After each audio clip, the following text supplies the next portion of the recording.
कैसे ये female I depression से बाहर। नमस्ते दोस्तों, कैसे हैं आप सब। आज मैं आप लोगों से पास्ट लाइफ रिग्रेशन की एक रियल स्टोरी शेयर करना चाहती हूँ। तो दोस्तों कुछ दिनों पहले एक फीमेल मेरे पास आई थी और जब वो आई थी तो वो बहुत हाई डिप्रेशन में थी। उनको बहुत ज़्यादा स्ट्रेस था और वो मतलब उनका आवाज़ बिल्कुल भारी था, वो बात तक नहीं कर पा रही थी। वो इतनी ज़्यादा डिप्रेशन में चली गई थी। उसके बाद जब उनका मैंने हीलिंग सेशन स्टार्ट किया तो जब मैंने उनके माइंड को बिल्कुल डीप में लेकर गई तो सबसे पहले उन्होंने अपने आप को केरल के एक बहुत ही छोटे से गांव में देखा, जहां पर ये बताती है कि मैं एक लोअर मिडिल क्लास फैमिली से बिलोंग करती हूँ। और इन्होंने अपने भाई को देखा और फिर ये सडनली रोने लगी। मैंने पूछा आप रो क्यों रहे हो? उन्होंने बताया कि ये हम लोग नॉनवेज का बिजनेस करते हैं। हम लोग बेसिकली जो चिकन होता है हम लोग उसको काटते हैं, उसको बेचते हैं और मुझे अच्छा नहीं लग रहा है, मुझे बिल्कुल भी अच्छा नहीं लग रहा है ये सब। तो मैंने कहा कि ये आपके भाई कैसे हैं? उन्होंने बताया कि नहीं ये अच्छे हैं, लेकिन हम लोग गरीब है इसलिए हमें ये करना पड़ता है। तो इनका जो बचपन था वो एक बहुत ही हिंसात्मक माहौल को इन्होंने देखा जहाँ पे नॉनवेज को काटा जाता था।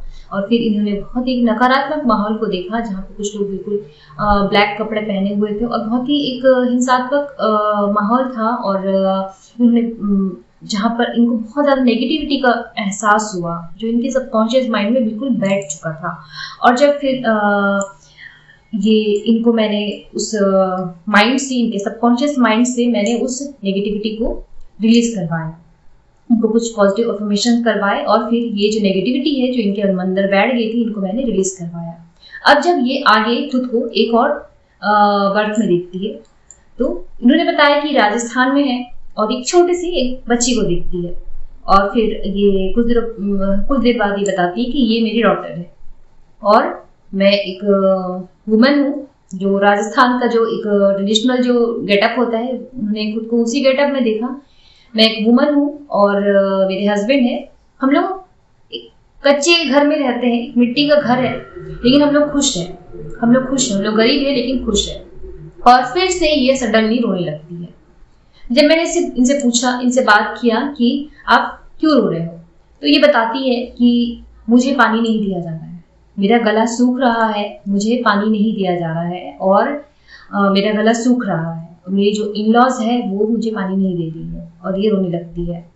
फिर आप लोग को जानकर ये बहुत हैरानी होगी कि इन्होंने बताया कि ये जो बच्ची है ये मेरी करंट लाइफ में भी मेरी डॉटर है और ये बहुत रोती है। और ये जो इन-लॉज है वो मेरी करंट लाइफ में भी वो मेरी सास है, वही मेरी इन-लॉ है। इन्होंने खुद से इस बात को एक्सेप्ट किया और खुद से बताया। और फिर से ये आगे दौड़ने लगती है और फिर से ये जोर से चिल्लाने लगती है। जब मैंने इनसे पूछा कि आप क्यों चिल्ला रहे हो, आप क्यों घबरा रहे हो, तो ये बताती है कि कोई मुझे दौड़ा रहा है और अचानक से मेरे मुंह में कपड़े बांध के मुझे मारने की कोशिश कर रहा है, मेरा दम घुट रहा है। फिर मैं अपनी जान बचाकर भाग रही हूँ और मैं वहां से भाग गई हूँ। और जब इनसे पूछा गया तो इन्होंने बताया कि ये जो पर्सन है ये कोई और नहीं, इसे मेरे इन-लॉज ने ही किसी को भेजा है ताकि वो मुझे मार सके और मैं ताकि इस घर में ना रहूं। और मैं जैसे तैसे अपनी जान बचाकर आगे तो बढ़ गई और लेकिन मेरी जो वो बच्ची है, जो एक छोटी सी बेटी है, वो पीछे रह गई। और यहाँ पर ये बिल्कुल फूट कर रोने लगती है, चीख कर रोने लगती है। आप सोचिए कि इन्होंने अपने घर में एक इतना डोमेस्टिक वायलेंस का एक माहौल एक्सपीरियंस किया और अपनी जान और इज्जत बचाकर ये भाग तो गई, लेकिन अपनी बच्चे को इन्होंने हमेशा के लिए खो दिया और पलट के वो नहीं अपने डॉटर को नहीं ले पाई और हमेशा के लिए वो दोबारा और नहीं मिली अपनी डॉटर से। और शायद इसीलिए इस जन्म में यही इनकी डॉटर है जो उनको फिर से एज अ मदर डॉटर ये लोग मिले हैं और वही इनकी जो इन-लॉज है वो भी उनको मिली है। तो फिर यहाँ पर मैंने इनको कहा कि आप इनको माफ़ करो, इनके साथ आपका जो भी कार्मिक बैगेज है आप इनको रिलीज करो और कहो कि आप अपने सबकॉन्शियस माइंड से बेसिकली इनको दूर करो, इनको माफ़ करो और इस जो भी नेगेटिव एनर्जी शेयरिंग आप इस सोल कॉन्ट्रैक्ट को यहीं पर ख़त्म करो। और फिर ये बहुत देर तक रोने के बाद इनका जो इमोशन है वो रिलीज हुआ और फिर इनको काफ़ी अच्छा लगा। अब जब फिर से ये अपने एक और लाइफ को देखती है, आगे सेशन में जब ये आगे बढ़ती है तो ये खुद को एक फॉरेन कंट्री में देखती है, बहुत ही खूबसूरत एक यंग गर्ल के रूप में देखती है, जहाँ पर ये एक 17 साल की लड़की है और ये एक 22 साल के लड़के से इनको प्यार हो जाता है। और फिर से ये कहती है कि ये मुझे चीट किया है, ये मुझे चीट किया है, मैं अपने घर वालों की बात नहीं सुनी लेकिन ये मुझे चीट किया है इसने मुझे। और फिर ये बताती है कि मैं मूव ऑन कर चुकी हूँ, कुछ दिनों बाद मैं मूव ऑन कर चुकी हूँ। और फिर से जब एक और सेशन के दौरान ये एक लाइफ में खुद को देखती है, जहाँ पर ये कोरियन एक गर्ल होती है और बहुत ही ब्यूटीफुल गर्ल होती है। उन्होंने बताया कि मैं बहुत खूबसूरत हूँ उस कोरियन वाले गर्ल में। और फिर से मैं किसी लड़के से बात कर रही हूँ और अचानक से ये चीखने लगती है, अचानक से ये दौड़ने लगती है और डरने लगती है। तो जब मैंने इनसे पूछा कि आप क्यों डर रहे हो, क्यों दौड़ रहे हो, तो बताती है कि मुझे मार रहा है, इसके हाथ में चाकू है और ये मुझे मार रहा है। अगेन इस लाइफ में भी इन्होंने एक हिंसा को देखा बहुत ही करीब से और बहुत ही ज़्यादा करीब से इन्होंने हिंसा को देखा, जिसका इनके सबकॉन्शियस माइंड पे बहुत ही गहरा असर पड़ा था। और फिर से ये आगे बढ़ती है और आगे ये खुद को देखती है साउथ इंडिया के एक कॉलेज में देखती है, जहाँ पर उन्होंने बताया कि मैं एक बहुत अच्छी डांसर हूँ और मैं डांस कर रही हूँ, बहुत बड़ा स्टेज है और मुझे बहुत सारे लोग तालियां बजा रहे हैं, मैं बहुत अच्छा डांस कर रही हूँ। और फिर से ये जब सेशन में और आगे बढ़ती है तो इन्होंने खुद को अगेन एक साउथ इंडिया के एक अच्छे से शहर पे देखा और इन्होंने फिर से एक बच्ची को देखा और इन्होंने बताया कि ये मेरी डॉटर है, मैं उसे पढ़ा रही हूँ।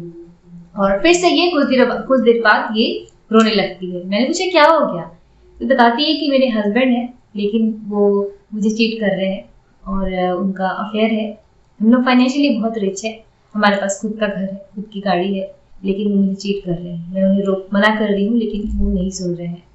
फिर इन्होंने बताया कि मैं किसी को बता नहीं पा रही हूँ, मैं ना तो अपने परिवार के लोगों से शेयर कर पा रही हूँ और ना ही मैं किसी से बता पा रही हूँ, और लेकिन मैं घुट घुट के जी रही हूँ। मैंने इनको मारने की कोशिश की है, 2 से 3 अटेम्प्ट मैं चाहती हूँ कि मैं इनको मारूँ, लेकिन मैं इनको मार नहीं पाती। मैं इनको 1-2 थप्पड़ मारती हूँ, लेकिन मैं कॉम्प्रोमाइज़ कर चुकी हूँ, लेकिन मैं खुश नहीं हूँ और मैं घुटन में जी रही हूँ, मुझे बहुत घुटन हो रही है।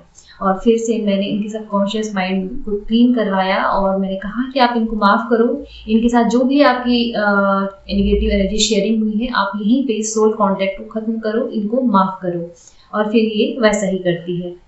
अब जब फिर से इनको आगे की लाइफ में आगे लेकर गई मैं, तो ये बताती है कि मैं एक खूबसूरत सी एक फीमेल हूँ और बहुत अच्छा पार्टनर है और बहुत अच्छा हमारा घर है, ड्राइंग रूम है और हम दोनों बहुत क्रिएटिव हैं। हमारे पास गिटार है, पियानो है, कैशियो है, हम लोग बहुत ज़्यादा मतलब प्ले कर रहे हैं, इन सब चीज़ों को बहुत फन कर रहे हैं हम लोग, और मैं बहुत सेटिस्फाइड हूँ इस लाइफ में। और फिर ये बहुत खुश लगती है इस लाइफ में। इन्होंने बताया कि मैं बहुत संतुष्ट हूँ। और जब ये फिर से एक और लाइफ को रिवील करती है तो फिर ये बताती है कि यहाँ पर मैं एक विधवा हूँ, मैं एक 70 साल की एक बूढ़ी औरत हूँ, मेरे हस्बैंड नहीं है लेकिन मेरा परिवार है, मेरे बच्चे हैं, मेरी बहू है, मेरे बेटे हैं, नाती पोते हैं। और अचानक से उनके घुटने में दर्द होने लगता है और बहुत बहुत रोने लगती है। तो फिर ये बताती है कि मैं सीढ़ियों से गिर गई हूँ और मुझे मेरे पैर में फ्रैक्चर आ गया है, मुझे मेरे बच्चे ने व्हील चेयर पे बिठाया है लेकिन मुझे बहुत दर्द हो रहा है।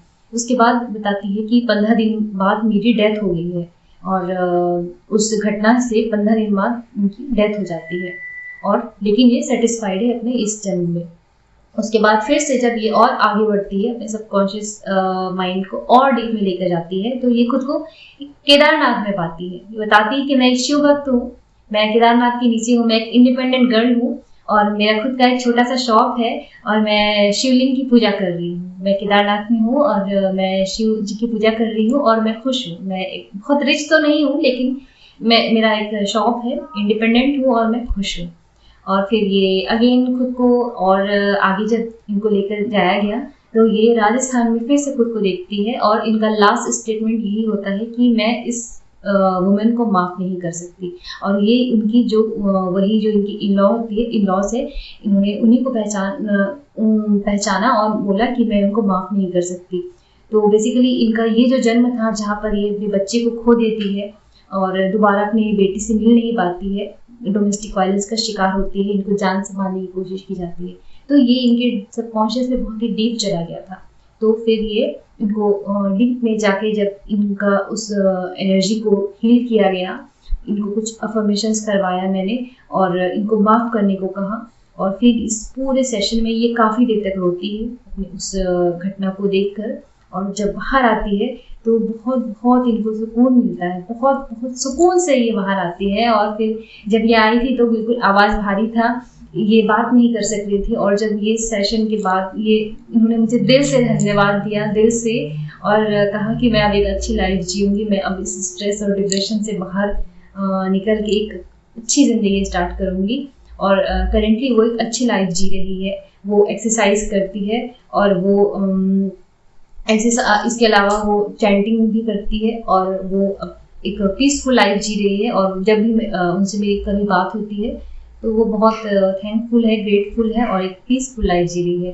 तो उम्मीद करती हूँ कि इस स्टोरी से आप लोगों को बहुत कुछ सीखने को मिला होगा। और मिलती हूँ मैं एक ऐसे ही नए स्टोरी के साथ, तब तक के लिए विदा लेती हूँ। And thank you and take care.